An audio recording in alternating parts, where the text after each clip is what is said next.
Internet et la loi. Deux gérants de serveurs sur le web, comme on dit, viennent d'être mis en examen pour diffusion d'images pédophiles.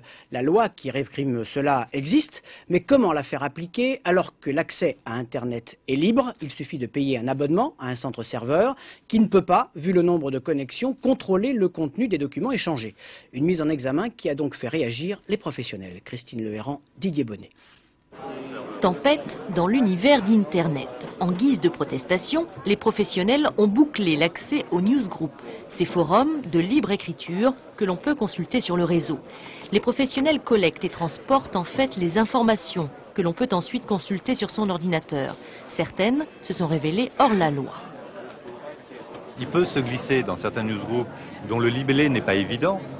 Si vous avez un newsgroup qui s'appelle Erotica, bon, il n'y a pas de quoi fouetter un chat a priori. Maintenant, il peut se glisser dans ce newsgroup des photos contraires à la loi, type pédophilie.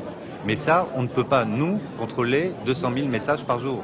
C'est comme si on demandait à un marchand de journaux de contrôler tous les magazines qu'il reçoit tous les matins pour être sûr que page 164, il n'y a pas une petite annonce pédophile ou une photo d'un adolescent nu. Pas de statut, pas de règles clairement définies. La déferlante Internet est allée plus vite que la législation. On accepterait de supprimer des informations à condition qu'il nous soit indiqué exactement ce qu'on doit supprimer et à condition aussi qu'on nous indique le moyen technique pour le faire. Il y a certaines choses qui sont faisables, envisageables, mais par exemple de dire qu'on va supprimer tout contenu pornographique des news, par exemple si on nous le demandait, on ne sait pas faire et je ne crois pas qu'il existe aujourd'hui un moyen technique pour le faire. Est-ce que ça menacerait le net en France ? Si on nous demandait réellement de surveiller tous les contenus qu'on met à disposition de nos utilisateurs, on serait obligé de fermer boutique. Vérifier par soi-même les milliers de messages rapatriés du monde entier chaque jour, la tâche est titanesque.